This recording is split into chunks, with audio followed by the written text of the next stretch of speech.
Ongi etorri Ahoz-Aho gehiagora. Jaurlaritza eta EH Bildu akordiotik gertu daude, hori dio Josu Erkoreka Jaurlaritzaren bozeramaileak. Oraindik adostasun nahikorik ez omen dago Euskal Aurrekontuei argi berde emateko, baina aste honetan itxi nahi luke akordioak Gasteizko exekutiboak. Arnaldo Otegik erantzun du, jarrerak urruti daudela oraindik ere. Negoziazio honi buruz galdetuko diogu gure gonbidatu Rebeka Ubera koalizio subiranoko legebiltzarkideari, baita noski Andaluziako hauteskundeen emaitzek gugan izan dezaketen eraginaz ere. Oztopo izango dira Euskal Autogobernuaren betetze eta garapen mailan. Hizkuntzaz, euskaraz, legebiltzarreko jardunaz, gai mordoa jorratuko ditugu berarekin. Rebeka Ubera, gabon. Gabon. Ongi etorria, Ahoz-Aho gehiagora. Lurrikara politikoa eragin dute Andaluziako hauteskundetako emaitzek.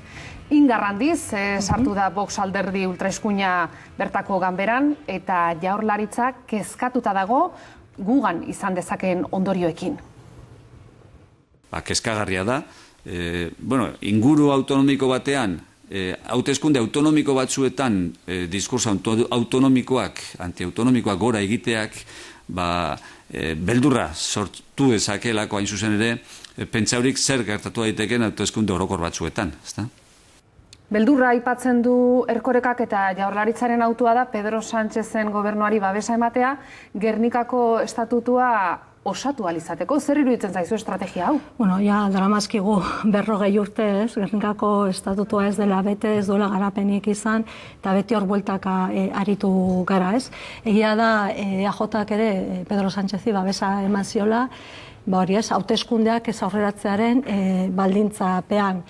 Egia da Andaluziako emaitzek eragina izan dezaketela, baina egia da ere ez dut uste inor sorpresa zarrapatu duenik eskuin muturrak izandako igoerak. Agian, ez genuen hainbeste espero, edo jendeak ez zuen halako igoera espero ez, baina, badakigu zer gertatzen ari den Europan, eta ez dago Europara ere joan beharrik. Ikusta besterik ez dago ere Espainiar estatuan Espainiako ezkerra ze sostengatzen ibilidan, ze jokutan ibilidan, eta azkenean ere horrek elikatu izan du eskuin muturra ez. Eta hor ikusi da, oraindik badirudi Franco bizirik dagoela ez, momia bizirik dago, regimena bizirik dago, eta Espainiako ezkerra oso joku arriskutsuetan ibili da, eta horrek ondorio batzuk ditu.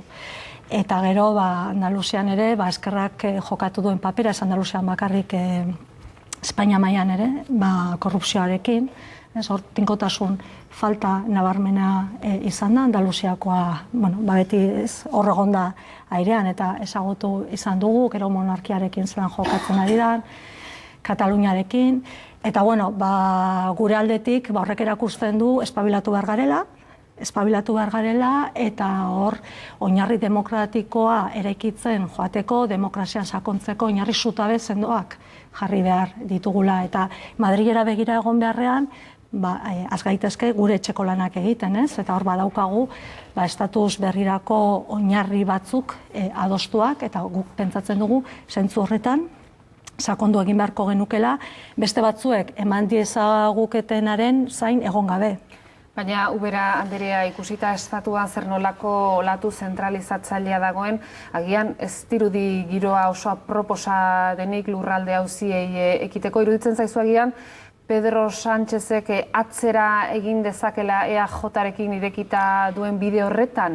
Hori bakoitzak ikusiko du nola jokatzen duen, ez? Baina ez da lurralde auzia. Azkenean demokrazia kontua da. Hemen demokrazia da auzian dagoena, giza eskubideak, askatasuna, hori da auzian dagoena. Eta ikusi izan dugu azken urteotan Alderdi Popularrak indarrean jarri dituen erreformak zeintzuk izan dira, ez? Eta orain zer gertatzen ari da, badirudi Alderdi Popularrean zegoen eskuin muturra atera egin dela, ez? Eta hor anomalia bat zuzendu egin dela, baina oraindik ere Alderdi Popularrean agintzen dutena ere eskuin muturra da. Eta hor, involuzio bat gertatzen ari da, ez? Eta guk hor garbi daukagu toki guztietatik demokrazian sakontzeko bidea jorratu behar dugula, eta EAJak ere gauza bera egin beharko luke, ez? Involuzio horren aurrean, aurre egiteko, guk pentsatzen dugu eraginkorrena dela demokrazian sakontzea, eta demokrazian sakontzeko giza eskubideak ongi finkatuak izan behar dira, eta eskubide kolektiboak ongi finkatuak izan behar dira, sakondu behar da.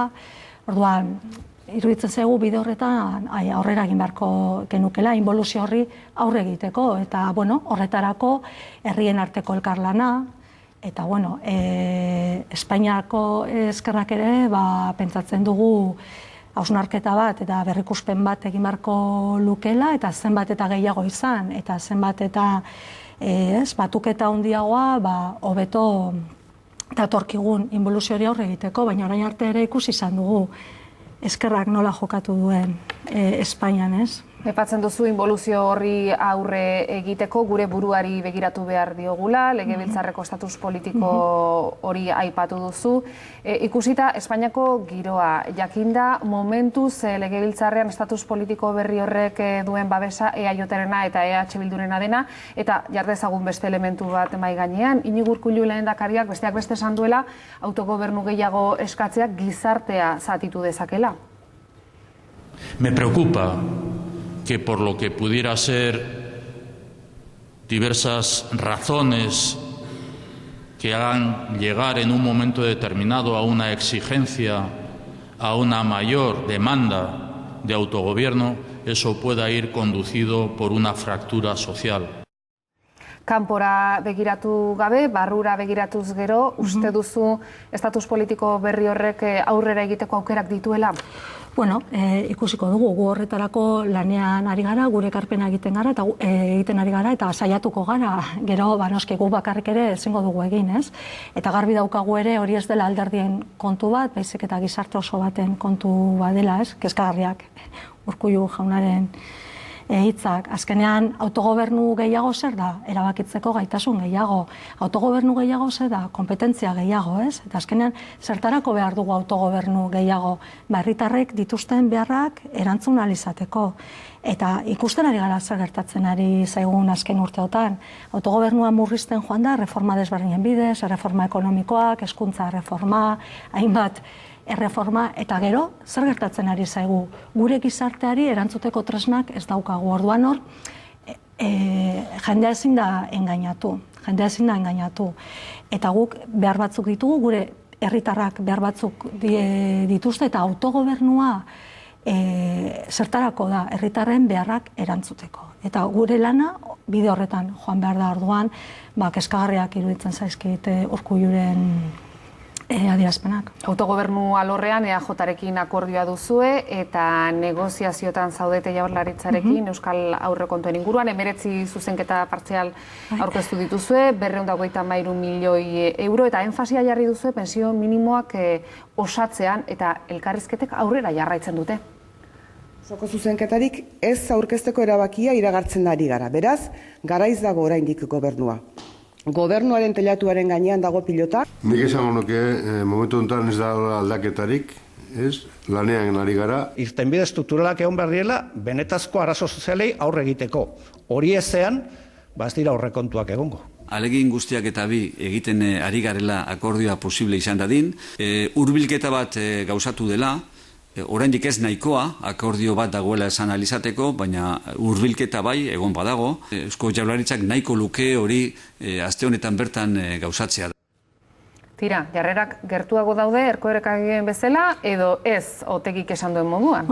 Ez dakit gaur Erkoreka jauna despistatuta zebilen edo ez duen asmatu, zeren lehen beste adierazpen batzuk ere entzun dizkiot nahiko kezkagarriak. Momentuz ez dago hurbilketarik, egia da lanean ari garela, ez da egia hurbilketa bat dagoenik jarreren artean, egia da lanean ari garela eta elkarrizketak jarraitzen dutela, guk horretarako borondate osoa daukagu, zeren guk gure bi abstentzioak oso erantzun zehatz bati lotzen dizkiogu, eta hori oso argi esan dugu azkenean, okerren bizi diren eta hilebukarara iristeko arazoak dituzten pentsionistei erantzun bat emateko, erantzun zuzena. Eta pentsatzen dugu gobernua mugitu egin beharko litzatekela, kalean dago eskaria, eta azken finean hori da, egin behar duguna. aurrekontuak horretarako daude. Eta gu pentsatzen dugu, hasi behar dela, okerren bizi direnei, bizitza duin bat, garatu dezaten horretarako baliabideak, baldintzak eraikitzen, eta pentsatzen dugu aurrekontuak horretarako bideratu beharko liratezkela. Eta guk hor, hasiera-hasieratik gure bi abstentzioak garbi,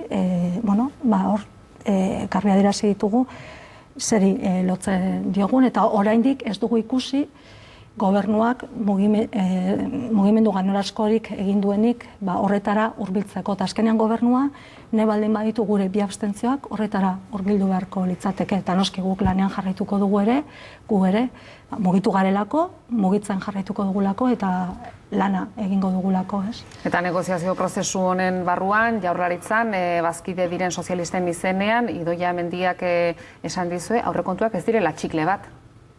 Aukera edo handiak edo txikiak auskalo, ez dakit. Nik uste oraindik goiz dala, baina nik esan heldu dana da gobernua dagoela lantzen eta sailburua dagoela hor jotake bion gauza da, ez da bakarrik gobernuaren gauza, baita ere EH Bilduren ardura da esforzu berdinak egitea leku berberara heltzeko, ez. Jaurlaritza saiatzen ari da eta zuek ere egin behar duzu ahalegina, aipatu duzu, egingo duzuela, baina tira. Guk gure markoaren barruan ahaleginak egiten ari gara, azkenean, aurrekontuak ez ditugu guk diseinatu, aurrekontuak etortzen dira oso definituta. Nik gogoratzen dut, Batzar Nagusietan egon nintzenean, gogoratzen dut orduan González Etxabarri zela diputatu nagusi, negoziatu nituen eta adostu ere aurrekontuak, eta benetan borondatea dagoenean, normalean gobernua etortzen zaizu aurrekontuak definitu eta diseinatu aurretik. Bai, orduan, klaro, gu ari gara lanean ja diseinatuta eta definituta dauden aurrekontu batzuen gainean. Eta hala ere, pentsatzen dugu aukera badagoela, zeren, etengabe ari dira eta hoa betetzen zaiez, egoera ekonomikoa hobera doala, gainera ikusta besterik ez, zorra bideratzera, zorra ordaintzera zenbat diru bideratzen ari da. Orduan, ez dago dirurik gaizkien bizi diren pentsionistei ordaintzeko. Orduan, iruditzen zaigu benetan gobernuak aurrekontuak atera nahi baldin baditu, esfortzu handiena berak egin beharko duela. Horrek ez du kentzen ere, guk esfortzu bat egin behar dugula eta erantzukizunez jokatzen ari garela. Zeren guretzat, pentsatzen hasi ezkero eta oposizio klasiko batetatik hauteskunde batzuen bezperan errezena izango litzateke, ez? Oposizioan geratu mugitu gabe eta kontrako jarrera, baina iruditzen zait, hasiera-hasieratik ez gabiltzala jarrera eta jokabide horrekin jokatzen, ez? Ubera Anderea, herritarrentzat katastrofikoa izango litzateke aurrekontuak luzatzea? Bueno, ni pentsatzen du baietz, ez? Aukera egonda hobetzeko eta erantzuna emateko pentsionistei urratz bat emateko kalitatezko enpleguan gaztei begira dagoen gizonen eta emakumeen arteko arrakalari erantzuten hasteko eta urratzak emateko. Badakigu ere, guk eskatzen dugunarekin ere urratza ez zela izango ez dakize mailakoa, baina urratxo bat izango litzateke importantea, eta iruditzen zaigu lagunduko lukela herritarrei erantzuten, ez? Zalantza barik okerragoa izango litzateke. Gaztelu eta auziari buruz galdetu behar dizut, izan ere Opuseko ikastetxe honetako irakasle bat zigortu dute, ikasle bati sexu abusu jarraituak egiteagatik, kondenatu egin dute irakasle esan bezala, eta horren ostean, zuzendaria hedabideen aurrera atera da honako adierazpenak egitera. El padre ha dicho auténticas barbaridades sobre mí y sobre el colegio. Se da total credibilidad al discurso del joven, a pesar de existir importantes contradicciones. Se me dice que debo pedir perdón, pero no puedo. Sigo creyendo en la inocencia del profesor. Pues me hace pensar que este chico puede tener algún problema. Yo no soy experto. Alderantzizko mundua dirudi honek, barkamena eskatu beharrean, jomugan jartzen da ikaslea, adin txikikoa. Lotzagarria eta kezkagarria zen marko mentaletan, ez? Mugitzen ari diren batzuk jarri eskero adingabe horren paperean larruan eta gurasoen paperean eta larruan iruditzen zait pasatzen hariko diren momentuak ez direla oso goxoak izango, eta aprobetxatuko nahiko nuke hemendik gure elkartasuna adierazteko. Baina okerrena da ikastetxe horrek diru publikoa jasotzen duela, ez? Orduan, claro, hemen mundu guztiak diru publikoa nahi du. Baina diru publikoa bideratzeko hor, diru publikoak erantzun publikoak ekartzen ditu. Eta iruditzen zaigu horrelako jarrera baten aurrean onartezina dela ikastetxe horrek diru publikoa jasotzea, eta horregatik adibidez guk. Horri buruz galdetu nahi dizut, izan ere adierazpen horien ostean, bai familiak, bai zuek Euskal Herria Bilduk, baita Elkarrekin Podemosek ere eskatu duzue eskola horri ematen zaizkion diru laguntzak, soilik mutilentzako den eskola horri ematen zaizkion diru laguntza horiek erretiratzea.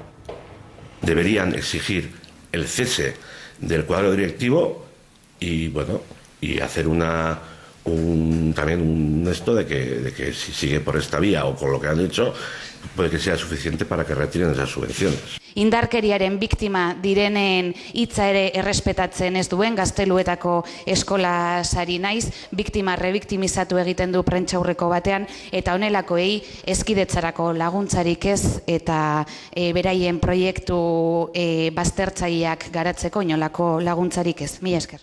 Ulertzen du benetan familiaren mina, kontzertazioari dagokionez, ez duela eskulibrerik berak nahi duen moduan eta nahi duenean eskola kontzertua kentzea. Ilegala izango litzatekela, horrek dituen ondorio guztiekin, eta eragin injustua izan dezakela gainontzeko ikasleengan. Tira, bai, Jaurlaritzak erantzuten dizue, legearen arabera hori ezin dela egin. Ez da lehenengo aldia. Orain, ez naiz gogoratzen zehazki noiz izan zen, baina guk ere plantatu genuen ikastetxe segregatzaileak diren, kasu honetan ikastetxei diru publikoa ez bideratzea, azken finean hor, hasiera-hasieratik, mutilak alde batetik, neskak beste batetik, eredu zehatz batetako ikastetxeak dira, eztabaida hau ez da lehenengo aldia izaten dugula. Iruditzen zaigu gobernuaren erantzuna ez dela egokia, berpentsatu egin beharko lukela, horrela eskatzen diogu, zeren ez dena posible da, beti badirudi ez, gainera biktima berriro errudun jotzen dela, naiz eta epaia egon, eta biktima kulpabilizatzen dugu, eta Oihana Etxebarrietaren horre bideoan ikusi dugun bezala, biktima berbiktimazatzen da, orduan, iruditzen zait, hor garbi ikusten dela, herritarrok zein kultura, zein heziketa markoetan hezituak eta zein nolako kultura barneratua daukagun, eta ikusten da oraindik ere hori gainditzeko heziketa, hezkuntza, formakuntza askoren beharra dago gobernukideen aldetik hasita. Eta hain zuzen ere ikasleek, haurtxoek halako sexu abusuei aurre egiteko erremintak izan ditzaten, genero berdintasunean ezituak izan daitezen. Esate baterako Foru Gobernuak martxan jarri du eskola programa. Elkarrizketa honen hasieran aipatu dugu ultraeskuina, orain aipatu ditugu ultrakatolikoak, eta kontua da Maria Solana mehatxatuta dagoela eta bizkartzainekin bizi dela. Entzuten diren barbadiak entzunda, ez da harritzekoa gero, egotea nork uste duen eskubidea baduela sartzeko gure departamentuan zenbait mezu usteko gure mai gainean. Mezu nazkagarriak. Behin baino gehiagotan sartu dira bere bulegora, adieraziz edozein momentutan eraso dezaketela. Nik askotan pentsatzen dute, gizarte mota eraikitzen ari gara, benetan kezkagarria da, eta badirudi ez, azken urteotan ematen du inboluzio bat dagoela, ez? Eta hor, pertsonen duintasuna, pertsonen eskubideak, askatasunak alboratzen ari direla, eta oraindik ere mentalitate eta kultura zehatz batzuetan, batzuek hor tinko, ez? Mantendu nahi dutela azkenean, herritar batzuk beste batzuen azpian kokatzeko, emakumeak objeto izaten jarraitzeko, ez? menperatu eta menperatzailearen paper horiek gizartean gailentzeko, baina, bueno, ez benetan kezkatzekoa da, gertatzen ari dena oroar. Aipatu duzu, Opuseko kasuan segregazioa neska eta mutilen artekoa dela, baina hori ez da gurean daukagun eskola segregazio bakarra. Esate baterako jatorri atzerritarra duten aurrak ikastetxe publikoetara bideratzen dira eta ez itunpekoetara. Esan izan duzu, aniztasuna ez dela inondik inora arazo bat, arazoa horren kudeaketa txarra dela. Ba, eta nik esango nuke gauza bat, ez da ikasle atzerritarrekin egiten dena. Ikasleak hemengoak dira, hemen jaiotakoak dira bigarren eta hirugarren belaunaldia, eta segregazioa hemen maila sozial ekonomikoan ematen da, batez ere pobreziak ematen digu beldurra, eta ispilu horrean jartzeak ere, oraindik ez, agertzen dira gure kontraesanak, ispilu klasismoak eta hainbat elementu daude tartean. Oso gai konplexua da, baina azkenean ere eskolan egonkortzen ari da gizartean dagoen gizarte arrakala. Azkenean eskola gizartearen ispilu da, eta hor garbi dago ere gobernutik politika zehatz ekonomiko batzu gizarte eredu zehatz bat bultzatzen ari da, eta horren bidean eskola ere hezkuntza sistema eredu zehatz bat bultzatzen ari da, lehenengo mailako herritarrak, bigarren mailako herritarrak.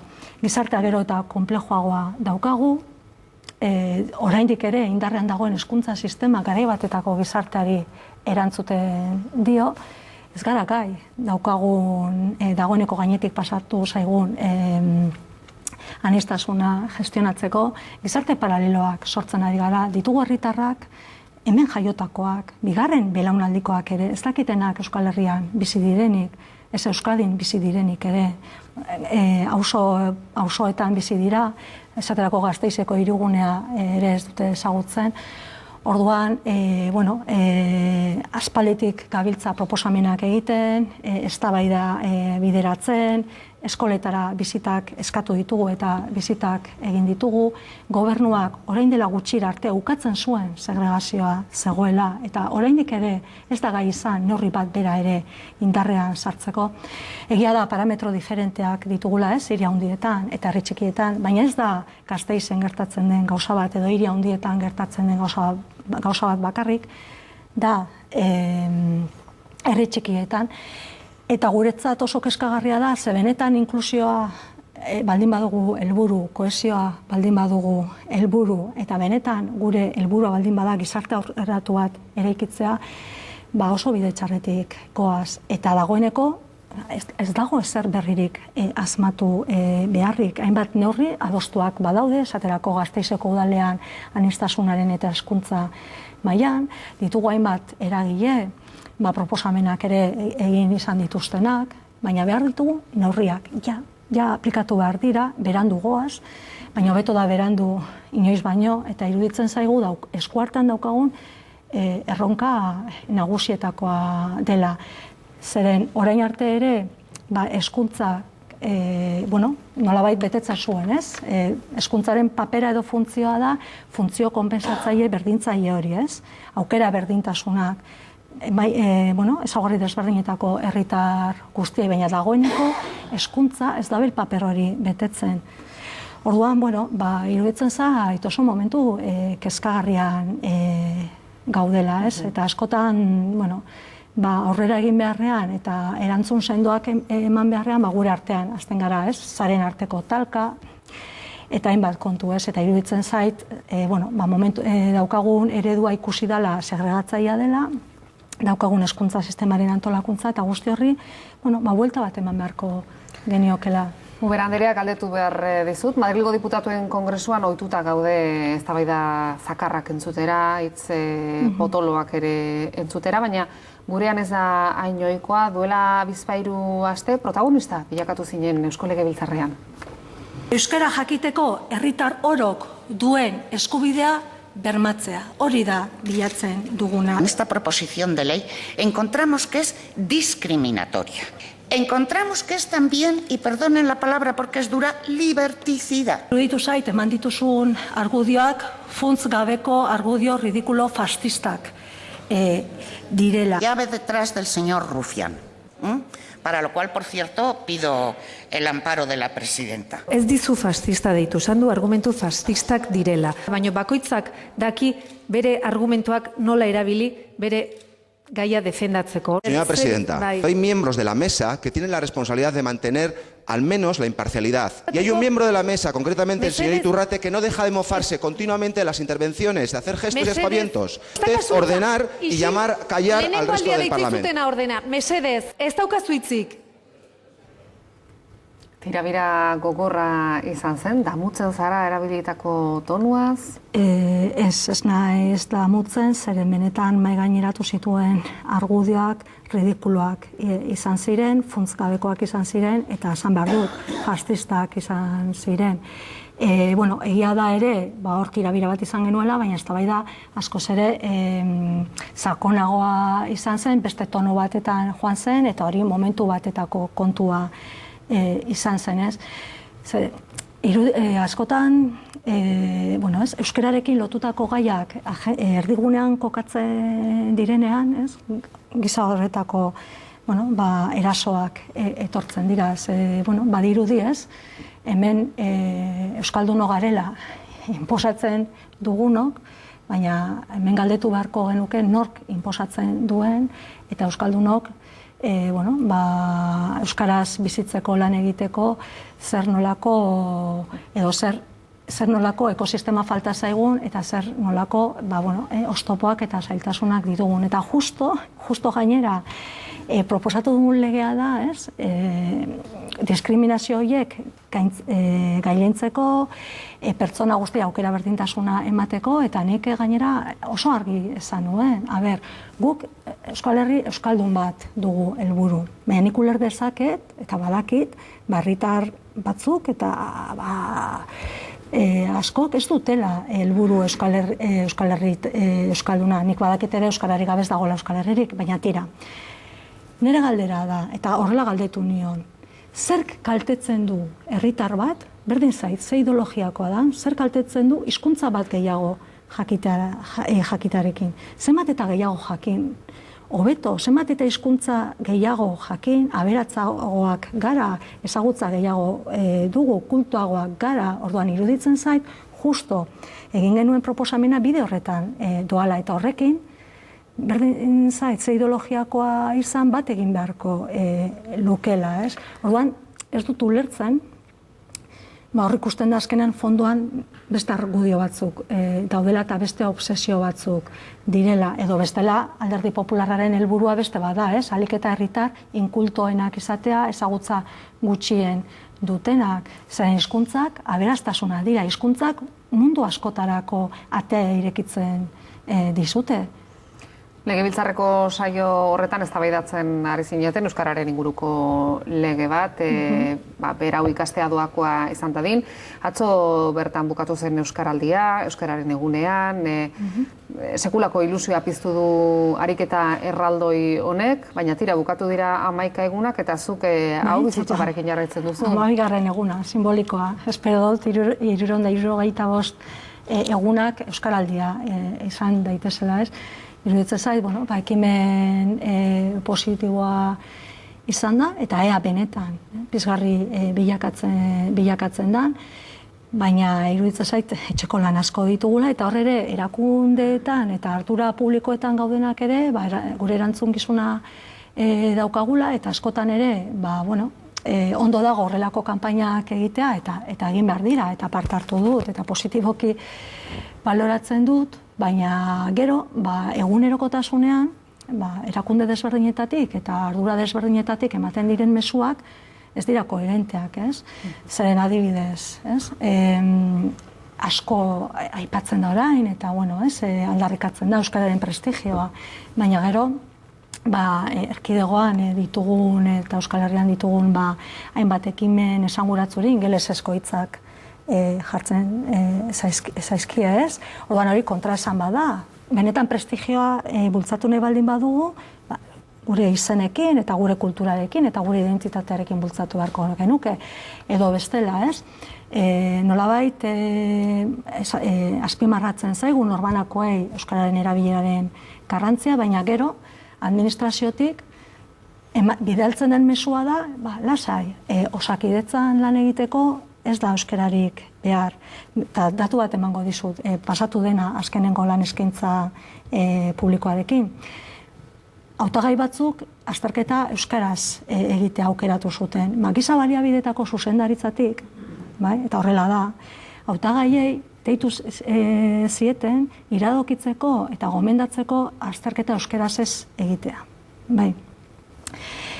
Eta hori da azkenean egunerokoan gertatzen ari dena, ez? Orduan, benetan euskara bultzatu nahi baldin badugu, hor, erakunde publikoetatik ere, norbanakoarengan pelota jartzeaz gain, bakoitza gure erantzukizuna daukagu eta asko egin genezake, baina erakunde publikoak eta gobernuak ere erantzukizun badaukate, eta beraiek egin dezaketenarekin, politika publikoekin asko aurreratu genezake. Osakidetzako lan eskaintza publikoa aipatu duzu, eta eskaintza horretan ustez egondako irregulartasunei buruz galdetu nahi dizut.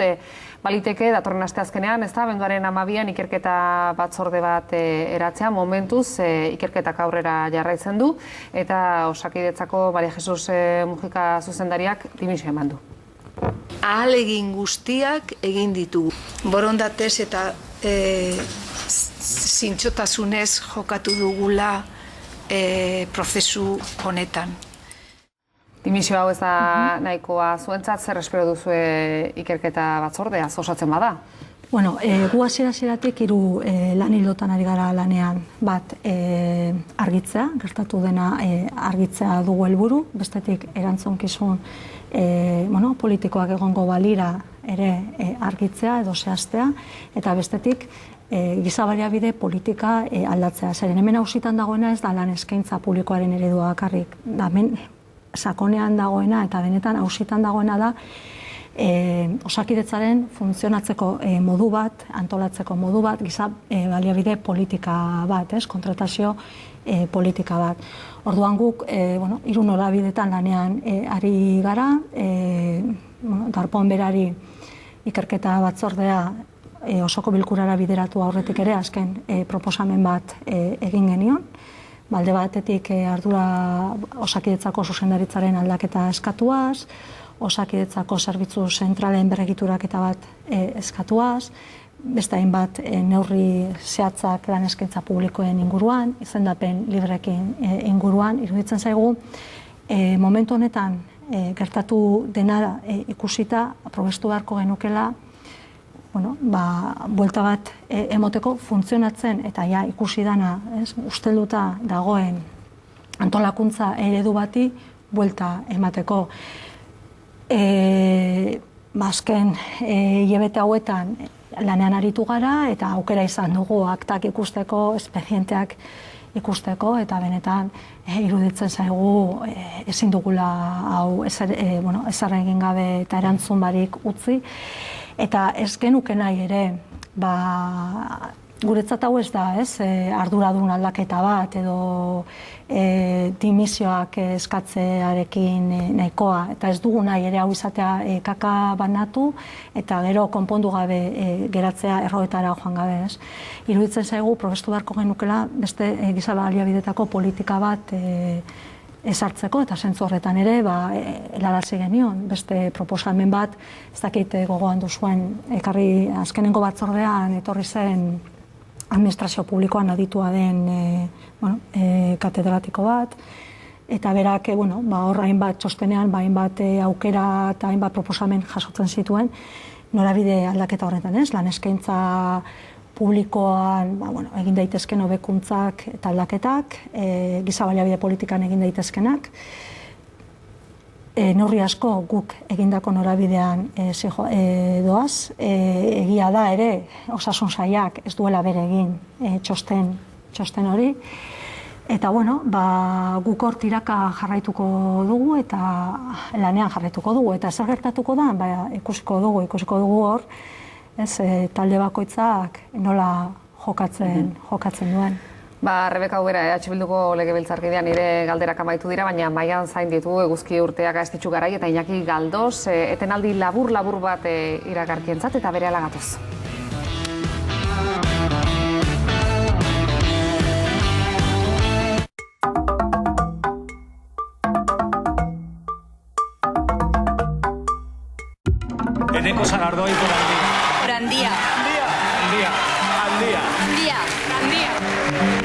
historiako euskarazko filmik gloriatuena. Hor kanpoan zure leyenda da, gauza hau pasatzen. Inorrezek etengabe azten. Handia, laster estreinaldia ETV baten. Asteazken eta ostiral honetan, Eroskin Gabonetako magia zurekin partekatu nahi dugu, beza oparituz, lurrintenda, parafarmazia eta optika ataletan. Partekatu magia, Eroskin. Bigarren galdetegia jasoko duzue laster. 11 egunetan egindakoari eman jarraipena.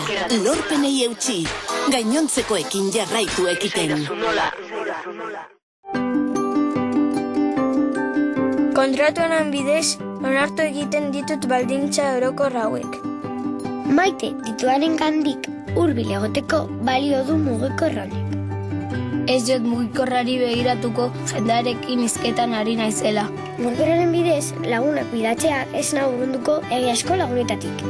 Ez dut esango edo idatziko inori aurrez aurre esango ez nioken ezer. Ez diot argazkirik aterako parean jartzen zaidan guztiari. Askar ikasiko dut mugikorrarekin bizitzen, baina ez dut ahaztuko nola bizi hura gabe.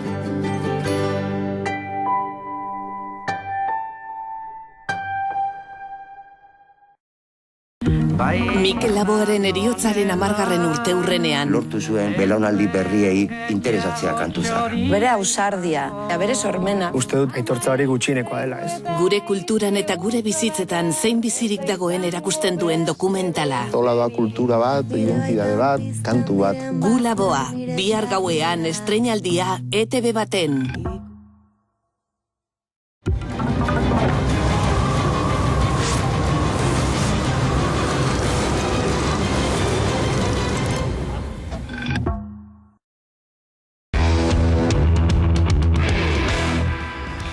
Hau gehiagon, Rebeka, Ubera, Euskal Herria Bilduko legebiltzarkidearekin hizketaz gain mordoari buruz, Andaluziako hauteskundeen emaitzak, autogobernua, hezkuntza, Osakidetzako oposaketak, esandakoa gain mordoa, zerrenda luzea, eta solaskideak ere, galderaz josita ez da, zuen horriak, Iñaki, Estitxu, Gabon, Eguzki. Gabon. Ba, Iñaki, zoaziko zara? Galderaz josita, baina bat bakarrik egin dezakego, ez? Honena, izango da. Vale. Gabon, Rebeka. Bueno, datorren urtean, hauteskunde urtea da, ez dakigu zenbat egongo diren, baina batzuk egongo dira, seguru ez, eta horien artean, Europako hauteskundeak, ez? Bueno, zuek ja berriki jakina duzue, Eskerrarekin eta Benegarekin egingo duzuela koalizioa, baina baita ere ezaguna da Arnaldo Otegi beste saiakera batzuk ere proposatu dituela, beste Puigdemonten movimentuarekin, Kridarekin, baita Eusko Alderdi Jeltzalearekin ere bai, ez? Nire ustez oso fenomeno bitxia gertatzen ari da, bueno, hemen hitz egin dugu horri buruz behin baino gehiagotan, da badirudi horrelako lerrokatze aldaketa badagoela, eta behin da berriz ikusten dugu Eusko Alderdi Jeltzaleko hainbat jende Eskerra Republikanaren zuhurtzia baloratzen, eta badirudi, printzipioz Eusko Alderdi Jeltzaleen aliatuak diren horiek jarrera radikalagoetan daudela, ez? Eta adibidez, aste honetan ez da horren erakusgarri den, baina, bueno, goze greba hasi dutenak ez dira izan Eskerrakoak, baizik eta besteak, ez? Jakin nahi nuena da, eta baita ere iritsi dira batzuk, esaten ez agian, aralarkoak izan zineten hon artean, Eusko Alkartasunen artean, zuen betiko aldiatu naturala Eskerra izan delako, baina Eskerra Abertzaleko beste hainbat iturrien artean, horrelako kezka badagoela, agian momentu honetan Eskerra Abertzaleko soziologia kopuru batek gehiago bat egiten duelako, agian Kataluniako soberanismoan dagoen beste indarrarekin, ez? Eta jakin nahi nuke, ea ez daukazuen beldurra, baldin eta gauza horrela baldin badoa hauteskunde horretan, Euskal Herrian bertan, hainbat eta hainbat jendek koalizio horri boto eman beharrean, zuzenean ez ote dion emango Krida edo beste movimentu horrei botua. Ea, benetan eroso zaudeten Eskerraren gaur egungo jarrerarekin. Erantzun dizu. Ez nekien, lehenengo galdera guztiak eta gero erantzuna. Bueno, egia esan, Europako hauteskundeen azterketa maitik kanpo nago, oso urrutitik jarraitzen ari naiz, ematen ari diren azterketak eta lanketak alderdi desberdinekin, baina bat nator horrela izaten ari dela eta bitxia izaten ari dela, badirudi orain gurutzatze bat aurkitzen ari dela eta orain dela hilabete batzuk edo urte batzuk, pentsa ezina zen norabide horretan, ez? Eta baliteke, egia da, nik bat egiten dut, gerta daiteken egoera bat izan daitekela, ikusita, ez, Puigdemonten inguruak eta PDECatek edo kridak edo hartu dezaketen norabidea, horrek eragin dezakela beste jendeak beste norabide batetan bozkatzea zalantzari gabe, eta iruditzen zait, aztertu beharreko eta kontutan hartu beharreko kontu bat dela. Egia da, nik ez dakit orain zen momentutan egongo da, baina badakite hausnartzen eta bai da gure apostu bat ere, estaturik gabeko herrien arteko elkarlan bat, eta nolabait ez, Europan bizibilizazio hori lortzeko aztertzea batera lan egitea, ez? Gero hori nola egiten den, batera joan da, edo eta beste koalizio desberdinetan, eta gero elkartzea. Segia da, badirudi orain Katalunian ikertatzen ari dena ikusita, hor, ez dakit, estrategia edo taktika ikuspegietatik, Ezkerrak bide bat hartu du, eta beste bide bat hartu dute. Baina garbi dagoena da hor, elkarlan bat eta batuketa bat beharrezkoa dela, ikusita lehen aipatu duguna, involuzioa, ultraeskuinaren indartzea, eta hor, erabakitze eskubidearen gauzatze bidean eta urratsak emateko, iruditzen zait, herri bezala elkarlanean jokatu beharko genukela ere. Gero badirudi ez, horrek askotan ezkerrarekin, ezker ikuspuntu horrekin talka egiten duela, baina azkenean ezkerretik zer da defendatu behar duguna, ez? Eskubideak, askatasunak, herritarren ongizatea. Ikusi beharko da hori guztia nola bideratzen den, ez da erresa, zen momentu oso konplejoan bizi gara. Eguzki, nahi duzunean. Gabon, azken hilabeteetan ikusi da alderdi abertzaleak Hego Euskal Herrian, eta ari naiz EAJaz eta EH Bilduz, hurbiltze prozesu batean sartuak direla, adostasunera iritsi dira estatus politiko berriaren oinarrien inguruan, eta aurrekontuak gaur egun negoziatzen ari dira, eta badirudi pixkanaka posizionamentuak hurbiltzen ari direla. Hurrengo urteko maiatzean hauteskunde municipalak eta foralak izango dira, ze aukera ikusten duzu hauteskunde horien ostean aliantza bat edo akordio bat lortu alizateko zenbait udalerri eta diputazioetan, eta hori faktiblea izateko, posible izateko, zer nolako oinarri ideologiko eta programatikoak mai gainean jarri beharko lituzke EH Bilduk, EAJarekin akordio batera iritsi izateko. Hori ikusi beharko da, hauteskunde ostean eta hauteskunden emaitzekin eskenatoki irekitzen da, baina zalantzari gabe ni pentsatzen dut aurrekontuetan gertatuko denak horrek markatuko duela eta markatu dezakela hurrengo urratsak eta erabaki horra izan daitekela, ez? Iruditzen zait, oraingoan ez gabiltzala soilik ere aurrekontu soil batzuetaz, baizik eta, iruditzen zait, baliagarriak izan daitezkela ere, estatusaren oinarriekin emandako urrats horretan sakontzen joateko eta etorkizunera begira, konfidantza horiek berreskuratu eta sakontzen joateko eta beste aukera batzuk irekitzen joateko. Hori ikusi beharko da. Baina garbi dagoena da, estatusaren ponentzian adosturiko oinarri horiek baliagarriak izan daitezkela, ez? Esaterako, akordio programatiko hori gauzatzerako orduan, eta noski gehiago zehaztu beharko liratezke.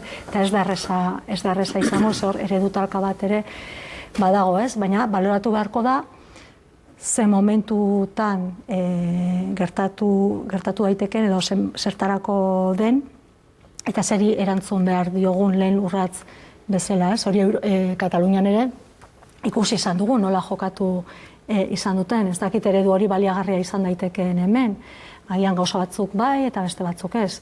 Iruditzen zait, joan beharko garela ikusten, urratzez urratz, nola ematen ditugun pausoak, gai garen akordioetara iristeko, sakontzeko eta hasteko aurrekontu hauek aurrera ateratzeko. Estitxu, zure txanda? Bai, Gabon Ubera Anderea. Azkena naizenez, trampa egingo dut eta bi galdera egingo dizkiot. Lehenengo eta behin gaur ere Euskaraldiaren txaparekin zatoz, hau bizi txaparekin, eta galdetu nahi nizuke zein izan den zure esperientzia Euskaraldiarekin eta ze balorazio egiten duzun hori batetik. Eta gero bestalde, gehiago EH Bildurengan arreta jarrita, 2017an okerrezpanago Aralar urtu zen EH Bildun, eta EH Bildun ere apostu berri bat egin zen, berri egituraketa bat egon zen, eta apostu horretan nolabait EH Bilduri izaera propioa eman nahi zitzaion, eta Fronte Zabalaren apostu horrekin indartu egiturak, eta ere saiatu beste eremu batzuetara iristen. Egia da EH Bildu sortu zenetik, tartean Podemos ere sortu zela, eta orduan horrek ere nolabait EH Bilduren zabalpena mugatu zuen, eta bai Eguzkik eta bai Inakik ere aipatu dute datorren urtean hauteskunde urtea dela.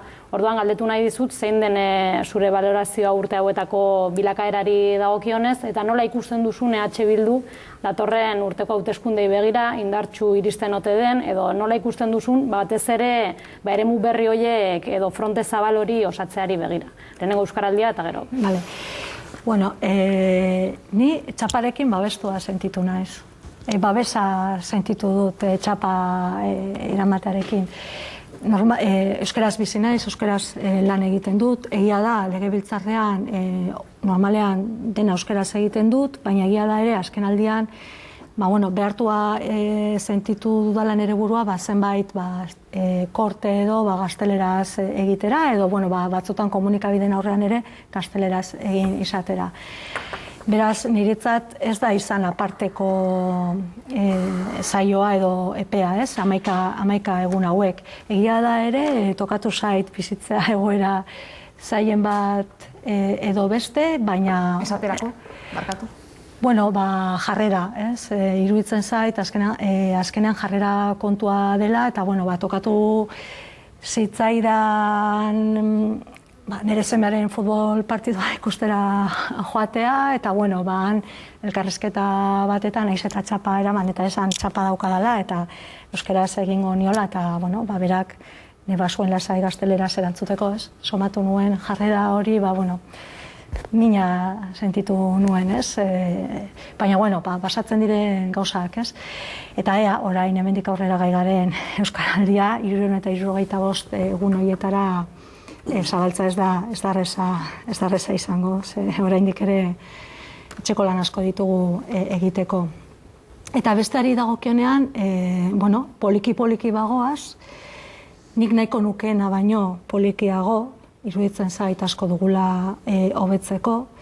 EH Bildun benetan gauza bada esatea anistasuna aldarrikatzea, anistasuna balorean jartzea, baina hori egunerokotasunean ekintzekin egin behar da, ez? Eta askotanik ere faltan botatzen dut koherentzia hori, ez? Esatetik eta egitera, eta iruditzen zait hor, oraindik bide bat dugula egiteko, baina ikusten dut ere, hasi ginenetik ona bilakaera bat eman dugula, eta bagoa zela. Eta hauteskundetara begira, ni momentu saia ikusten dut. Momentu, beti oso kritikoa izaten naiz gauza guztiekin, eta egoera konplexua izango da, baina segurazki azken hauteskundeak baino erresagoak izatea espero dut. Eta, hala dirudi, naiz eta, orain beste eraso batzuk datozen beste norabide batzuetatik, ez? Zeren, aurreko hauteskundeetan, teorian ezkerreko alderdia edo koalizio batekin lehiatzen ginen, eta horrek beti sortzen du, ez? Ezin egon bat eta kezka bat. Oraindik ere, ezkerrekoen artean aliantzak sortzeko eta zailtasunak ditugulako, baina, iruditzen zait, gainditu dugu, eta, hor, ari gara beste kultura politiko bat ezarri nahian eta egunerokoan lantzen. Eta, orain aurrean daukaguna, ikusita Andaluzian zer gertatu den eta, ez da erreza izango, ez? Batez ere, ea alderdi abertzaleok nola geratzen garen, eta hemen izan dezaken eragina bizitzen ari garen egoera guzti horrek, eta ikusiko dugu, baina guk aurre egingo diogu orain arte bezala ilusioz eta jarraituko dugu lanean fronte zabal hori hobetzen, sakontzen eta benetan gizarteak behar duenari erantzuteko tresna bat izateko. Ni beti azpimarratzen dut eta hori oraingoan ere gogoratu nahiko nuke, koalizioak, alderdiak tresna gara, herritarren beharrak erantzuten saiatzeko. Ez da erreza izaten, baina ahaleginak egin behar dira. Tira, Rebeka Ubera, EH Bilduko legebiltzarkidea, mila esker, hau gehiago izateagatik, gautxoria gaga, baina etorriko zara horrengo batean, ezta? Eskerrik asko, konbidatzen bai dazu, etorko naiz. Eta solaskideok ikusi zaituzte eta punteak hartu eta lerroburuak nahi ditut. Ez ditzu, Iñaki? Nik uste dut lerroburua orain eman duela. Azkenean egoera zaila etor daitekela, nik ez dut aurre ikusten hemen boxek emaitza honik ateratzea, baina bai egia da azkenean Espainiar estatuan horrelako oldarraldi bat etorriko balitz, eta orain aztertuko dugu sakonago, hemendik nolabait ze erantzuteko ezi sortzen den importantea iruditzen zait. Eta hori egituratzen hastea da erantzun hori ehuntzen hastea importantea iruditzen zait. Iñaki? Pentsatzen nahi naiz. A ber, bi gauza neskan buruan eta nola beti bat uzten didazun esaten, aukeratzen ari nintzen. Ez, nik uste dut, elkarrezketa, Rebeka Uberaren elkarrezketa, eta gero guri eman dizkigun erantzunak entzun da, nik uste dut, gero eta nabariagoa dela Euskal Herria Bilduk eman duen ziaboga, azken urteetan, esan nahi dut, erabaki estrategiko bat hartu zuten duela urte batzuk, eta nik uste dut, ematen ari den urrats gehienetan ez da, baina guztietan ikusten da, agian berkokatzeko erabaki hori gero eta nabariagoa ikusten da, eta nik uste dut arnaz luzeko, begida luzeko badela, erabaki badela eta estrategia badela, agian epe motzean emaitzarik onenak izango ez dituenak, eta berak esan duen bezala nik uste deneko realista izan da, baita ere, hurrengo hauteskundetako panorama marraztu duenean, baina nik uste dut epe luzeago batera agian fruituak emango dituela, ez? Aguzki. Nik azpimarratu nahi nuke batez ere, eskola sistemari dagokionez, badago errealitate bat geroz eta nabariagoa dena, ikerketek ere eta datuek hori adierazten dute, alegia segregazio sozial eta etniko geroz eta handiagoa dagola, hori oso nabaria da Gasteiz bezalako hiri batean, eta ikusten da, administrazio publikoek oro har, eta Eusko Jaurlaritzak berak, ez duela egoeraren, grabetasunaren neurria hartu, ez? Eta hor, bi neurri hartu daitezke. Bata da, gaur egun 3 eredu linguistiko daude, A, B eta D eredua, arazoa da, etorkinen seme-alaba kasu askotan A eta B eredua matrikulatuta daudela, eta gainera zentru publikoetan. Horrek dakar, konzentrazio fenomeno batzuk, etorkinen seme-alabenak zentru determinatu batzuetan, eta horrek badakigu epe ertainera arazoak planteatuko dituela frakaso eskolar terminotan besteak beste, eta segregazio linguistiko, etniko eta soziala ere sortu egingo duela, ez? Orduan, bere garaian, Txontxu Kanpos zelarik sailburua, hezkuntza sailburua, EAkoa, proposamen bat eta nahikeri bat izan zen, Katalunian egin zen bezala, eredu bakar bat izatea, non irakaskuntzaren 60% euskera hutsean emango litzateken, eta gainontzeko 40%ak egokituko lirateken, egoera eta situazio soziolinguistikoaren arabera, ez? Orduan, eredu bakarra sortuz, azken finean euskara bilakatuko litzateke, ez bakarrik hizkuntza propioa, bizik eta hizkuntza aman komuna, eta horrek favoretu dezake azken finean etorkin horien integrazioa. Eta gero, beste neurri bat hartu daitekena, eta Frantzian adibidez hartzen dena, da etorkinen seme-alabak ez dezaten, ez zentro batean, ez eredu batean eta ez ikasgela batean 30% baino gehiago osatu. Eta hori dekretu bidez onartu daiteke eta gero aplikatu ezkero ebitatuko genuke azken finean horrelako segregazio sozial eta etnikoak edukitzea zeren. Arazoa ez da bakarrik orain, arazoak edukitzazkegu hemendik 10 edo 15 urtera, ez? Orduan, badirudi EH Bilduk eta beste alderdi batzuek eta elkarteak eta gizarte zibilak ari direla azpimarratzen problematika hori, baina iruditzen zait ezinbestekoa, administrazio publikoaren aldetik ere erantzun egoki eta handinei bat ematea errealitate eta problematika horri. Aizue, Andaluziako hauteskundeen emaitzei helduko Parkatu bakarrik apunte bat, niretzat hor aukera galdu bat izan zen, herri ekimen legileari eman zitzaion erantzuna, ze gainera lehenengo aldia zen parlamentura horrelako ekimen bat iristen zena, gainera gai honetkin, oso gai garrantzitsua, eta ez zitzaidan bat ere egokia iruditu eman zitzaion trataera azken unean hau itxita. Bakarrik apunte hori sartu nahi nuen, eta goaz Andaluziara. Baduzu gogoa. Andaluziara begira jartzeko, ez, larregi igual ez, baina helduko diogu. Helduko diogu. 59 eserleku lortu dituzte PPek, Ciudadanosek eta Voxek, gehiengo absolutua baino 4 gehiago, zezen baten moduan sartu da Vox bertako ganberan, dozena bat legebiltzarkiderekin, 400.000 boto. Eta ez dakit, analista adituak zareten enean, hau azaltzea nahi dut.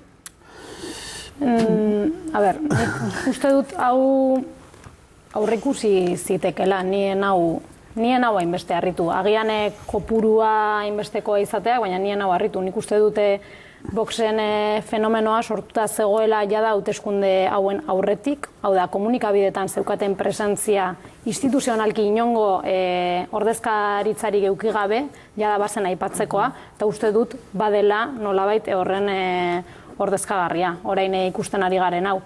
Eta nik beti defendatu dut, muturreko eskumak Espainian agintzen zuela, kasu honetan orain ez PSOErekin, baina PP zegoenean behintzat bai, eta aurrekoan nik Twitterren irakurri nion Jonathan Martinezi tweet bat egoera saltzeko nolabait erabiltzen zuena konparazio edo metafora bat, eta berak esaten zuen muturre eskumak egin duela produktua diversifikatu. Eta uste dut, badela konparazioan bat, azkenean nik uste dut Vox dela alderdi popularraren zati bat konpleju gabea. Eta horren adierazgarri ere uste dut dela alderdi popularrak nola tratatzen duen orain harreman hori, eta zein neurritan ez diren ausartzen kritika gogorrak egitera, bai Voxen aldarrikapenei, bai Voxen programari, eta bar. Orduan, egia da, agian alderdi popularraren parte zati bat ez dela hori, baina nik uste dut bai Ciudadanosek, bai alderdi popularrak eta bai Voxek, guztiek daukatela eskumako muturraren ezaugarritze handi bat ikusten badugu defendatzen dituzten zenbait gauza, hori bat. Voxena noski da erabat muturrekoa, bainungo konpleju gabe defendatzen dituztelako jarrera homofobo, misogino, xenofobo eta bar neofasista, neofrankista edo sarfrankista eta bar. Orduan, hor bada azpimarragarria hor aldaketa bat datorrelako, eta nik uste dut aldaketa horrek eragingo diola ere alderdi popularraren eta Ciudadanosen diskursoari. Uste dut gogortuko dutela, ikusi beharko da nola kudeatuko duten hau, zebi aukera nola baite dauzkate, baina ikusita orain arte ze jarrera hartu duten, eta orain ere gobernua osatzeko nola momentuz ez duten bat ere arazori jarri, eta proposamen hori etorri dena PSOEtik ez bakarrik Andaluziatik, eta baita Podemosetik nolabait ere, baina nolabaiteko kordon umbilikal bat sortzeko eta eteteko sarrera Voxi, hori momentuz Ciudadanos eta alderdi popularraren partetik ez dut ikusi. Orduan, nik ikusten dut, badagoela erosotasun bat alderdi popularraren eta Ciudadanosen aldetik Voxen diskursoaren ganako, eta kezkagarria da, nola mugitu ditzakeen diskurso politiko eta jarrera politikoak. Nik frankismo soziologiko hori Espainian oso errotuta ikusten nuen, eta bai ikusten dut orain badagoela horren nolabait esplizitazio bat eta agerpen publiko bat konpleju gabekoa, baita alderdi popularrean nolabait agertzen ari dena, orain arte izkutuan mantendu dena, beste demokrata label bat zelako euren marka irudiaren parte, baina orain Voxekin aldatzen ari dena, eta Kataluniako kasuak nolabait lagundu du hori agertzen, nabarmenago Espainiar identitatearen sorkuntzan ze elementu dauden, eta elementu asko Vox baliatzen ari da, eta hori da errealitate bat. Nik Voxen irrupzioan nik lau faktore nagusi ikusten ditut. Bata da, aipatu duzu, komunikabideetan eduki duen presentzia eta oihartzuna naiz eta inungo hautetsirik ez eduki eta zeuzkan boto kopurua oso mugatua izan, eta oso programa provokatibo baten inguruan, besteak beste zuk aipatutako gaien inguruan, izan da dira estaduaren eredua, imigrazioarena, gizon eta emakumeen arteko berdintasunen inguruan, lortu du jartzun mediatiko bat ematea, eta hori izan da lehen urratsa azken finean, bigarren faktorera eramateko, alegia, lortu du bere tematikak eta bere interesatzen zaizkion tematiken inguruan debate politikoa antolatzea, ez?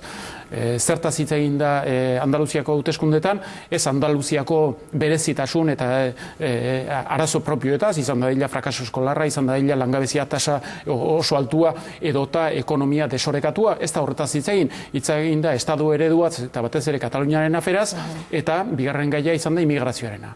Eta orduan nola lortu duen bere tematikak debate publikoaren erdian jartzea, azken finean oso eroso sentitu da bat testuinguru horretan, ez? Gero badaude beste faktore batzuk ere eraginak eduki dutenak, eta da eskubiko gainontzeko alderdiak eta bereziki alderdi popularrak eta Ciudadanosek kordoi onbilikala jartzeko ordez eta diferentzietan insistitzeko ordez egin dutena da hurbildu egin dire eskuin muturreko tematiketara, tematika horiek bereganatu egin dituzte, aski da entzutea adibidez Casadok egin dituen azken diskurtsoak horretaz jabetzeko, eta horrek eduki duen eragina izan da azken finean legitimatu egin duela diskurso hori, normalizatu egin du diskurso hori, eta jendeak nahiago izan du originala aukeratzea, ez eta horren antzeko diskurso bat gauzatu alizatea, ez? Eta gero badago laugarren faktore bat, eta da hauteskunde hauetan parte hartzea txikiago izan da, ehuneko 4 gutxitu izan da, ehuneko 58 ingurukoa izan da, eta horrek batez ere kalte egin dio ezkerreko alderdiei, bereziki alderdi sozialistari, baina baita Podemosi eta Izquierda Unidari, ez? Zer gertatzen da, Voxen berezitasuna da, bere hauteslegoa naiz eta murritzagoa izan oso mobilizatua dela, eta testuinguru batean non parte hartzea txikia den, horrek aukera ematen du portzentaietan 11% iritsi izana eta 12 eserleku lortu izana. Eta gero badago fenomeno bat pixkat globalagoa dana, alegia eskumuturraren gorakada Europa osoan ikusten da, eta Frantzian aski da begiratzea, azken hauteskunde presidenzialetan Marine Le Penek presidenzialetako bigarren itzulian, ez zuen 11 lortu, 34 lortu zuen, ez? Eta hor badago tendentzia bat europearragoa dena, zeintzuk erakusten duen ez dagoela soilik haustura ideologiko bat, haustura soziologiko bat dago. Hori ikusi beharko da nork bozkatu dion Voxi, baina Frantziari dagokionez, Frente Nazionalari bozkatzen dioten sektoreak dira ikasketa maila txiki edo apala daukatenak, lanpostu prekario edota soldata txikiak dauzkatenak, auzo txiroetan edota herri txiki eta ertainetan bizi direnak, eta oro har globalizazioa mehatxu bat bezala ikusten dutenak. Orduan, ikusi beharko da ere, ja hori ere gauzatu. Kasu honetan pixkat diferentia dela, nik uste dut egon daitekela sektore bat horti datorrena, baina oso nabarmen Voxen badago ere señorito asko, eta badago nolabait soziologia edo frankismo horretatik datorren jende bat, eta oso eroso sentitu dena Voxen diskursoarekin, eta ez dira inundik inora ere ez ikasketa maila basuko... Ikusi ditugu azterketa batzuk egun hauetan, eta Voxen botua auzo aberatsetan, eta kokatuan ikustu dut gehiago izan dela, señorito itzera hori duzu, eta frankismo baina ikustu nazional katolizismoa, nik uste dut Andaluziakoa, ni ados nago guzkik eskuin muturari buruz egindako goeta horrekin, ez nondik datorzen normalean botuak, baina nik kasu honetan uste dut beste fenomeno bat izan dela, ez?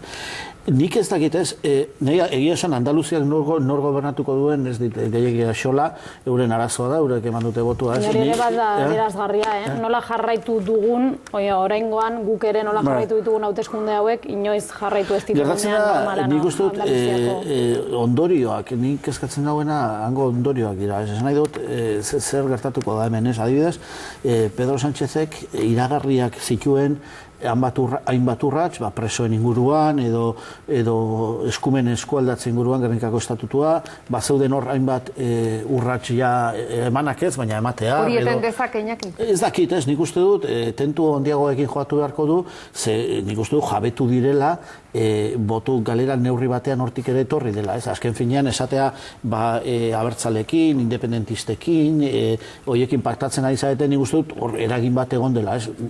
Euren erruz, baina badagola, ez beraz, nik uste dut gurekiko badago kezka hori, ez? Gero, Kataluniako prozesuan zer gertatuko den ez dakigu oso ondo, baina nik uste dut horre eragin bate egongo dela, eta gero, bestaldetik, atzo Antonio Urrutarren hitzak ere ditzen dituen, egon daiteke horrelako, nolabait esatearren, tentazio bat, Kataluniako soberanismoan, eta Eusko Alderdi Jeltzalean eta esatearen, izu salba dezagun Sánchez, panorama honetan agian gaitz gutxien hori delako, eta egon daiteke horrelako tentazio bat, eta nik uste dut, Pedro Sánchezek gaur ere uste dut iragarri duela aurrekontuak aurkeztuko dituela, eta hori da neurri batean soberanismoak katalana eta hemengo alderdiak atakalarri baten jartzeko ahalegin batez. Baina nik bukatzeko saioa zure baimenarekin, nik uste dut, oraindik ere gauza asko ikusiko ditugula, eta ez nuke ziurtzat ezer emango. Eta uste dut, Ciudadanos berak kezka handiak izango dituela, egun hauetan, atzo eta gaur, Europatik abisuak jasotzen ari da. Azken finean, Ciudadanos saiatu da homologatzen Europako alderdi liberal reformista gisa, saiatu da, esan nahi dut, eta lortu du Europa, gu badakigu zerretan nahi, baina esan nahi dut, eta hori da, nik uste dut, jabetu zirela beste bidea bat hori, eta saiakera hori egiten ari zidea, azkenengo kongresutik, internazional liberalean sartu dira, eta, nahiz eta hemendik esan zaien hauek ez dira zuek uste duzuen bezalakoa, baina gaur eta atzo eta ikusi dugu Europatik hainbat abisu iritsi dira esaten nahi, kontu zibil zaitezte zerrekin. Nik uste dut norbaitek galtzeko baldin badauka operazio honetan Ciudadanos bera dela. Esan nahi dut, azken finean PP eta Voxen artean pinza bat egin diezaioketek Andaluzian, ezer ez du lortuko. Ez da, beraz, nik ez nuen deskartatuko Ciudadanosen baitan beste gogoeta batzuk ere egoteaz. Azken adibidez, Ciudadanosek alderdi sozialistak albideratzen diolako Andaluzian gobernatzea, beste erabateko gobernu batekin, eta gero Madrilen agertzea alderdi sozialistaren aliatu gisa, baina salbatzaile gisa ere, Espainiako salbatzaile gisa esaten naizu. Nik lortu dut Pedro Sánchez soberanisten eta hauen eskuetatik liberatzea.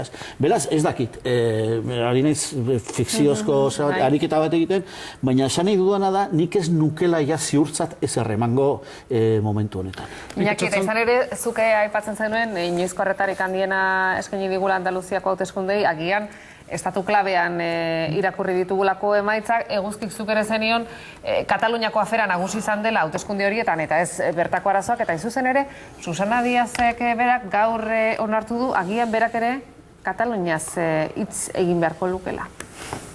Llevo 48 horas poco contenta. Ya, no me ha respondido a la pregunta de qué porcentaje le atribuye a la gestión de la crisis catalana el hecho de que ahora mismo la derecha con Andalucía... Sí, le he contestado. Rivera... Pero preguntaba por la política del presidente Sánchez. No, que quiero decir que yo pensaba que los que estaban equivocados eran ellos. Y ellos, venga, y el último día, vamos a votar contra los independentistas. Y yo decía, ¿qué hace Rivera pidiendo el voto contra los independentistas? Pues ahora la que tengo que reflexionar soy yo. Hausnartu egin behar omen du, edo nola ere, atzo zirudien dimisiorako atea edo ireki ziotela Susana Díazi, gaur aldiz erabateko babesa eskaini diote, eta esandakoa, Iñaki Zionaren ari horretatik zer nolako eragina izan dezake emaitza honek gugan? Argi dagona da, Sánchezen gobernua kokildu egingo dela, bai Kataluniarekiko eta bai Hego Euskal Herriarekiko, lehen kartzela politika aipatzen zen. Orain arte eman dituen gestuak oso murritzak izan dira hurbilketei dagokionez eta gradu aldaketen mailan, eta ez dirudi ikusita zanolako maitzak izan diren, ez bakarrik Voxek, baizik eta Ciudadanosek, Voxek eta PPek azken finean eskubiko trilogia horrek dinamika politiko bat sortu dezakelako eta baldintzatu ditzazkelako, ez bakarrik debate politikoak, baita ere zer nolako orientazioak hartuko dituzten, berezeki alderdi sozialistak, bai alderdi bezala eta gobernuak ere. Eta gero beste kontua da, Hego Euskal Herritik nola erantzuten zaion. Orduan lehen, Iñakik esan du, PNV-ren tentazioa da, epe motzera jokatzea eta saiatzea, Sánchezen gobernuak albezain bat iraundezan, bitartean arriskuak murriztuko liratekelako, eta une berean horrek aukera emango liokelako, transferentzian inguruan, agian aurrea pauso batzuk lortu alizateko, naiz eta bigarren mailako eskumenen transferentziak izan, ez? Baina gero badago beste kontu bat, eta lehen galdera egin diozu Rebeka Uberari, alegia alderdi abertzaleek hemengo fronte bat osatzerakotan zertan oinarrituko luketen, ez? Eta orduan, eman dizun erantzuna izan da demokratizazioa areagotzea. hori nahikoa izango da ofensiba berzentralizatzaile bat baldin badator, eta orduan Rebeka Uberak eman dizun bigarren erantzuna izan da, agian Katalunia eta Euskal Herriaren artean batuketa bat egon ezkero, horrek aukera eman dezake berzentralizazio prozesu horri aurre egiteko. Iruditzen zait, ez dagoela momentuz estrategia argirik Euskal Abertzaletasunaren aldetik egoera horri aurre egiteko. Orduan, ikusi beharko da, hurrengo hilabeteetan, ia gobernu zentraletik eta batez ere Espainiatik ofensiba areagotu egiten bada eta batez ere hauteskundeak modu antizipatuan antolatzen badira eta gobernu berri bat osatzen bada eta gobernu hori eskubiko alderdiek osatzen badute, horrek nahi eta nahi ez obligatuko ditu hegoaldeko alderdi abertzaleak bereien planteamenduak berrikustera eta askoz ere jarrera irmoagoa, gogorragoa eta tinkoagoa edukitzera, zeren bestela arriskua izan daiteke ingenuotasun puntu batekin jardutzea, ez ikustea ze ofensiba datorren eta horren aurrean aurkitzea erantzunik gabe. Zitxu, nola ikusten duzu? Bai, bat nator guzkik egiten duen irakurketarekin erabat, uste dute alderdi abertzalek aurreratu behar dutela eta gertoki ezberdinen aurrean pentsatu beharko dutela zein izango den estrategia eta zein izango den jarrera, eta egia da une honetan aurrekontuekin gertatzen denak ere baldintzatuko duela nolabait harreman horiek ere onak izatea eta harreman horiek onak izatearen ondorioz nolabait adostu ahal izatea estrategia bateratu bat. Zegia da, ez dakigu zein neurritako ofentsiba etorriko den epe motzera, azkenean ez da bere horretan Andaluzian gertatu dena estatura estrapolatu behar, baina badirudi, eta nik uste dut horretan asmatzen dugula gehienetan, komunikabideetan horrelako jartzuna hartzen duenean, eta horrek ere zonalde batetan, kasu honetan Andaluzian, eragina daukanean hauteslekuetan, jende askok ikusten du bere buruan nolabait ordezkatuta edo buruan neuki bazaken boksi boska ematea, baina zalantzati uste dut orain errezago emango diola eta horrek zalantzari gabe eragina eduko du estatuan ere. Orduan, hori kontutan hartuta uste dute jada prestatzen hasi beharko direla alderdi abertzaleak horren aurrean eta uste dut hemen estrategia bateratua osatzeaz gain, oso inteligentea dela noski, Espainiar estatuan dauden beste herriekin aliantza horiek saretzea, ze bide bakarra da. Estatu indar oso bati eta muturreskumako gobernu bati, ez bakarrik muturreskumako gobernua, baizik eta inolako konpleju gabeko, nik uste dut hain arte ere egon dela muturreskumako gobernua, baina eskatzen nahuena da, nolabait lehen bat zeukatela maskara demokratiko moduko bat. Maskara demokratiko hori kenduta autoritarismo osoz datorren eskumako gobernu baten aurrean nola erantzungo den. Iñaki heldu. Bai, nik hasteko Rebeka Ubera izan dugu hemen eta aurrekontuak izan ditugu izpidea, izan dituzu elkarrizketan. Eta, aurrekontuak Euskal Herria Bildu, Josu Erkoreka, Azpiazu eta baina ez dugu behar alderdi sozialista ere hor dagoela. Eta azkenean, nik uste eta nahi dudan bezala, akordio baldin badago erkidegoko aurrekontuen inguruan, ez dugu ahaztu behar, alderdi sozialistak sekulako jipoia jasoko duela Madrilen, alderdi hauek guztiek, behin da berriz esango dutela, alderdi sozialistak Bildurekin akordio lortu duela, eta hor ere, xestra egongo dela. Ez nahi dut, askotan, detaile txiki hauek ahaztu egiten ditugu, baina alderdi sozialista ere parte da akordio horretan, ez eta bigarren mailan egon, azken finean, alderdi sozialistak seinatu beharko du. Nik erkidegoan baino, nik momentu honetan fokoa jarriko nuke Nafarroan. Nik uste dut, Nafarroko panorama dela bereziki interesgarriagoa. Nik lehen goizan lagun bat izan diot urrengo urteko hauteskundeak erkidegoan aspergarriak izango direla, eta uste dut, herri batzuetan egon daitezkeen gora berak, Gasteiz, horrelako zerbait kenduta ez dela aparteko nobea egongo, baina uste Nafarroan itzugarri interesgarriak izango direla.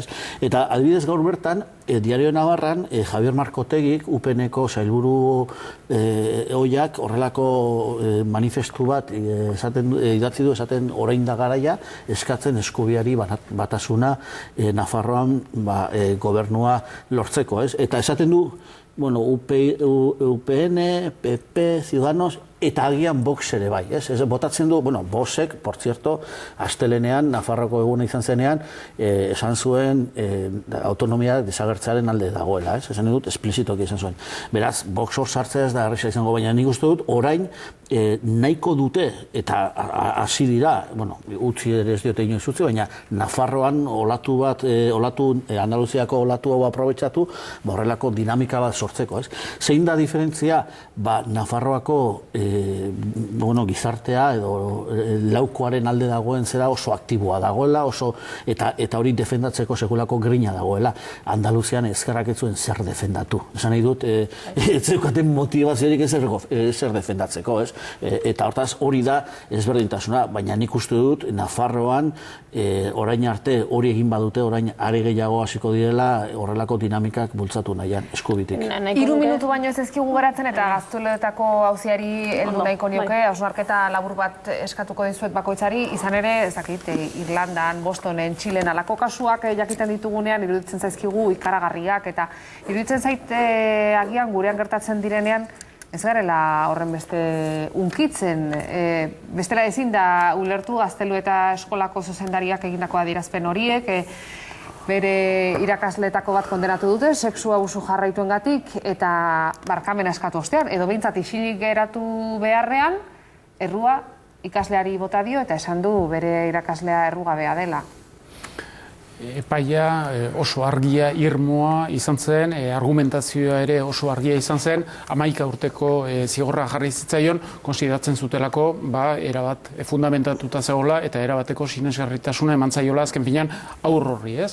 Ordan, behin sententzia eman da gero zentro horretako zuzendariak berriz errepikatu nahi izana epaiketa hori komunikabideen bitartez eta erabateko jarrera ezkorra eta bere burua kuestionatzeko ordez. Azken finean, kasu horretan oso agerian geratu dena da, zuzendaritza saiatu dela kasu hori tapatzen, saiatu dela azken finean sinesgarritasuna kentzen bai aur horren deklarazioari, baita bere gurasoak egin dituzten desmartxa guztiei, gogoratu behar da, urteetako prozedura izan dela, izugarrizko korajea erakutsi dutela bai aur horrek eta bai bere gurasoek sententzia horretara iritsi ahal izateko, eta iruditzen zait, Eusko Jaurlaritzak zentzu horretan ezin dezakela esan bere esku ez dagola eta berak ezin duela inungo neurririk hartu, zeren hor jokoan dagona da, aur baten izaera bera, dignitatea eta osasuna bera kolokan jarria dagola, eta hor bai Eusko Jaurlaritza kompetentzia dauzkala eta neurriak hartu ditzazkela, ez bakarrik subentzioak kenduz, horrez gainere ikuskaritza bat ere garatu daiteke, eta konsideratzen bada arriskuan zegon aur bati asistentziarik eskaini ez dagola, horrek ondori penalak ere eduki ditzazke, baita zentroarentzat eta zentro horretako zuzendariarentzat. Iruditzen zait izugarria, ze benetan konstiente izango bagina gure jendartean arazo honek ze tamaina duen, eta ez gara bat ere konstiente, Save the Childrenen txostenen arabera, bakarrik, aurra daude erabat babesgabe. Kasuen, 2 eta 10 bitarte bakarrik jakiten da, eta ahozko epaiketara adibidez bakarrik iristen da, kasuen 110, 190 ez da iristen. Orduan, hau jakinda, daudan zailtasun guztia jakinda, eta zelako zaila den aurro hoientzat euren burua defendatzea, ze normalean ezaie grabatzen hasieran testigantza bat erabiltzen dena froga moduan, askotan testifikatu behar dute, aurrak dira, normala da, badakigu testigantza horiek ez izatea hain irmoak, orduan hori erabiltzen da gero nolabe zalantzan jartzeko euren testigantza hori, zailtasun horiek guztiak kontutan hartuta, horrelako epai irmo batetara iritsita adierazpen hauek, zuzendariarenak ni iruditzen zaizkit lotxagarriak, ez dago beste termino bat, lotxagarriak, eta nik uste dut benetan zalantzan jarri beharko genukeela zenbait zentrok gure jendartean duten eragina. Eta nik esango dut argi eta garbi, Eusko Jaurlaritzak nik uste dut diru laguntza publikoa banatzeko klausula sozial batzu jarri beharko lituzkela, eta ez bakarrik kasu honengatik, baizik eta sexu segregazioa egiten duten zentroi ez lieke eman beharko, ze azkenean emakumeak diskriminatzen dituzte, ez liek eman beharko diru laguntza publikorik, eta hori nabarmen ikusten. Bueno, ez dugu astu behar, hori horrelako saiakera egon diren bakoitzean, epaitegiak etorri dela esaten eman behar zaiela. Esan nahi dut, ez da, neurriak eskatzea beti erresa da, baina esan nahi dut, segregazioaren kontrako neurriak hartu direnean eta gobernu batzuk erabaki dutenean kentzea, epaitegiak etorri da exigitzea. Esan nahi dut, gauza horiek ez dira erresa. Ni ados nago hemen egin diren gogo eta guztiekin, baina ni benetan tristetzen hauena beste gauza bat ere bada, esan dako guztiaz gain.